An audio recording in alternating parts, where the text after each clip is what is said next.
Hello दोस्तों, तो अब हम लोग देखते हैं अध्याय 3 वाक्य संशोधन। इसमें क्या है, लिंग, वचन, कारक, काल एवं वर्तनी शुद्ध। 2-3 क्वेश्चन तो पक्के हैं इस चैप्टर से। तो अब हम लोग देख लेते हैं वाक्य प्रयोग संबंधी कुछ अशुद्धियाँ। ठीक है, तो अब हम लोग अशुद्ध और शुद्ध देखेंगे। ठीक है, अब पहला है तुम्हारा सभी काम बेकार होता है, ये अशुद्ध है। शुद्ध क्या होगा, तुम्हारा सब काम बेकार होता है, सब काम। ठीक है, दूसरा तुम पर कोई का जोर नहीं है, तुम पर किसी का जोर नहीं है, ये सही है। ठीक है, क्वेश्चन हम तीसरा टॉपिक रमेश तथा सरता सिनेमा गए। रमेश और सरता सिनेमा गए। अगला सचिन टेनिस और फुटबॉल अच्छा खेलता। सचिन टेनिस तथा फुटबॉल अच्छा खेलता, तथा आ जाएगा, ये गलत हो गया। ठीक है, तथा आ जाएगा यहाँ पर, ये राइट है इसका। ठीक है, आई होप आपको समझ में आ गया, इतना काफ़ी है। अब हम लोग लिंग देख लेते हैं, लिंग से एक आध क्वेश्चन बन जाए, शायद आपको समझा देते हैं। शब्द की जाति लिंग कहलाती है। संज्ञा के जिस रूप से व्यक्ति या वस्तु नर तथा मादा जाति का पता चले उसे लिंग कहते हैं। संस्कृत में संज्ञा के 3 भेद बताए गए, पुल्लिंग, स्त्रीलिंग तथा नपुंसकलिंग। हिंदी में शब्द को 2 लिंगों में रखा गया है, यहाँ नपुंसकलिंग नहीं है। हिंदी में सारे जड़ अथवा चेतना शब्द पुल्लिंग तथा स्त्रीलिंग दोनों 2 लिंगों में विभक्त है। हिंदी में लिंगों की अभिव्यक्ति वाक्यों में होती है। वाक्य प्रयोग द्वारा संज्ञा शब्द के लिए के लिंग का भेद स्पष्ट होता है। वाक्यों में लिंग सर्वनाम विशेषण क्रिया कारक की विभक्तियों में विकार से उत्पन्न होता है। ठीक है, तो अब हम इसका देख लेते हैं। लिंग निर्णय सर्वनाम में विकार से, मेरी घड़ी सुंदर है।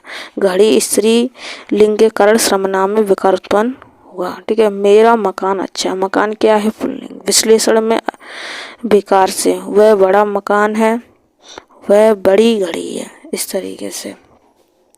क्रिया में विकार से कैसे होगा, रोटी जली है। जलना में विकार रोटी। ठीक है, स्त्री के कारण। बुढ़ापा आ गया, पुल्लिंग।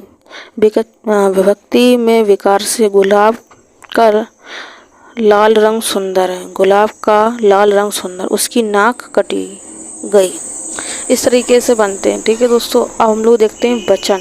वचन वेरी वेरी इंपॉर्टेंट। संज्ञा सर्वनाम विशेषण तथा क्रिया के जिस रूप में संख्या का बोध होता है उसे वचन कहते हैं। वचन संख्या बोधक विकारी शब्द होते हैं। वचन के 2 भेद हैं, एक वचन तथा बहुवचन। एक वचन किसे कहेंगे उसको देख लेते हैं जूम करके अच्छे से।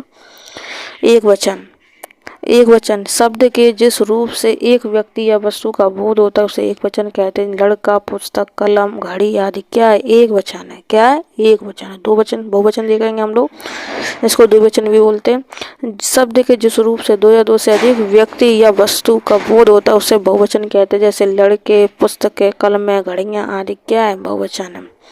अब हम लोग इसमें देख लेते हैं अक्रांत पुल्लिंग शब्दों में आ को ए बनाकर बहुवचन बनाया जा सकता है। लड़का, लड़के, घोड़ा, घोड़े, गधा, गधे।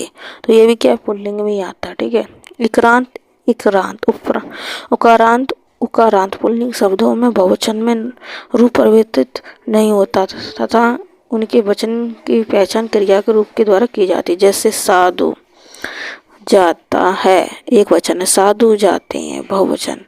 डाकू जाता है, डाकू जाते हैं, बहुवचन। इस तरीके से। ठीक है, अक्रांत स्त्रीलिंग शब्दों के अंत में ए या ए लगाकर बहुवचन के रूप में प्रयुक्त किया जाता है। कक्षा, कक्षाएं, लता, लताएं इत्यादि, इस तरीके से। ओके दोस्तों, अब हम लोग देखते हैं यहाँ पर जस्ट पे थोड़ा सा। ठीक है, ये कुछ ज़्यादा इम्पोर्टेंट नहीं है, आपको हम कारक पर ले चलते हैं। ठीक है, आई होप आपको उतना समझ में आ गया हो। कारक वेरी वेरी इंपॉर्टेंट। संज्ञा तथा सर्वनाम के जिस रूप से उसका वाक्य के अन्य शब्दों के साथ संबंध सामने आता है उसे कारक कहते हैं। जैसे रमेश ने महेश को जेब से पैसे निकाल कर दिए। रमेश ने महेश को जेब से पैसे निकाल कर दिए।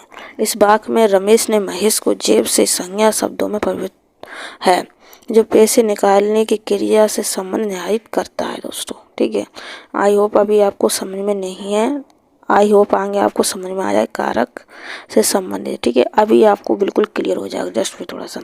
इन संबंधों को संज्ञा के कारक रूप कहते हैं। कारकीय रूप निर्धारण के लिए संज्ञा या सर्वनाम के बाद चिन्ह आता है, उसे विभक्त अथवा प्रसंग कहते। जैसे विभक्ति से बने शब्द रूप को विभक्त्यंत या पद कहते। दूसरा, हिंदी में कारक के 8 भेद हैं। ये याद रखना, हिंदी में कारक कितने भेद है? 8 भेद हैं। कर्ता, कर्म, करण, संप्रदान, अपादान, संबंध, अधिकरण और संबोधन। ठीक है, तो याद रखना। अब यहाँ पर आपको स्क्रीनशॉट लेना तो लेना, अगर आपको नहीं पता है। अब इसको याद कैसे करना? विभक्ति के रूप में कर्ता ने कर्म को करण से, संप्रदान को कोमा के लिए, अपादान से, संबंध का के की, अधिकरण में कोमा पर, संबोधन है हरे। इस तरीके से। ठीक है, आप इसको स्क्रीनशॉट ले लें। ठीक है, हिंदी में विभक्तियों की 2 प्रवृत्तियाँ होती है, विश्लिष्ट और सश्लिष्ट। ठीक है, इसका हम टॉपिक एक पॉइंट देख लेते हैं। एक टॉपिक पॉइंट देखते हैं। संज्ञा के साथ आने वाली विभक्तियां शब्द से पृथक लगाई जाती, जैसे राम ने वृक्ष पर इत्यादि। जबकि सर्वनाम के साथ आने वाली विभक्तियां शब्द से संयुक्त रहती हैं, उसने, कोमा, तुमको इत्यादि। इस तरीके से। ठीक है दोस्तों, कर्ता कारक की विभक्तियां ने का प्रयोग भूतकालिक वाक्यों में होता। भूतकालिक याद रखना। अगला, करण तथा अपादान कारक की विभक्ति से समान लगती है, किंतु इनका प्रयोग पृथक अर्थों में होता है। करण में संज्ञा का क्रिया से संबंध का बोध होता है, जबकि अपादान में किसी वस्तु के अलग होने का भाव प्रकट होता है। अपादान में किसी वस्तु को अलग होने का, जैसे राम ने डंडे से पीटा। राम ने डंडे से उसे पीटा, करण कारक है। मोहन ने कुत्तों को घर से निकाला, अपादान कारक है, घर से निकाल दिया। ठीक है, इस तरीके से। कारक की विभक्ति प्रयोग के उदाहरण। कर्ता का हम देख लेते हैं। राम ने रोटी खाई, मैंने उसे पढ़ाया, उसने लड़ाई लड़ी, सीता ने गीता पढ़ ली, उसने गीत गाया। तो ये क्या हो गया? कर्ता के हो गया। अब हम लोग कर्म के देख लेते हैं। पिता ने पुत्र को डांटा, राम ने श्याम को मारा, माता ने बच्चे को सुलाया। अब हम लोग करण के देख लेते हैं। वह चाकू से मारता, उसने पेड़ को कुल्हाड़ी से काटा, सीता कलम से लिखती है। तो से, को, के क्या है? करण यहाँ पर। और इस तरीके से क्वेश्चन बनना है आपका, तो इससे इसका संबंध इस तरीके से आपको करना है, करण की पहचान कर लेनी है। आगे हम लोग देखते हैं संप्रदान।